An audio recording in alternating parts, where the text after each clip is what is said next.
मीनाक्षी पञ्चरत्नम्। उद्यद्भानुसहस्रकोटिसदृशां केयूरहारोज्ज्वलां बिम्बोष्टीं स्मितदन्तपङ्क्तिरुचिरां पीताम्बरालङ्कृतां विष्णुब्रह्मसुरेन्द्रसेवितपदां तत्त्वस्वरूपां शिवां मीनाक्षीं प्रणतोऽस्मि सन्ततमहं कारुण्यवारां निधिम्। मुक्ताहारलसत्क्रीटरुचिरां पूर्णेन्दुवक्त्रप्रभां शिञ्जन्नूपुरकिङ्किणीमणिधरां पद्मप्रभाबासुरां सर्वाभीष्टफलप्रदां गिरिसुतां वाणीरमासेवितां मीनाक्षीं प्रणतोऽस्मि सन्ततमहं कारुण्यवारां निधिम्।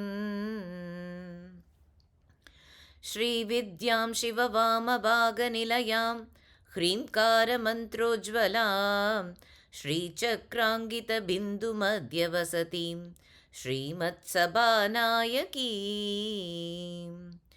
श्रीमत्षण्मुखविघ्नराजजननीं श्रीमज्जगन्मोहिनीं मीनाक्षीं प्रणतोऽस्मि सन्ततमहं कारुण्यवारां निधिम्। श्रीमत्सुन्दरनायकीं भयहरां ज्ञानप्रदां निर्मलां श्यामाभां कमलासनार्चितपदां नारायणस्यानुजां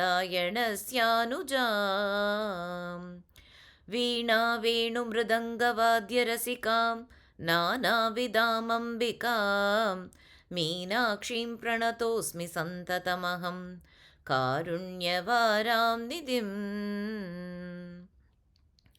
नानायोगिमुनीन्द्रहृन्निवसतीं नानार्थसिद्धिप्रदां नानापुष्पविराजिताङ्घ्रियुगलां नारायणेनार्चितां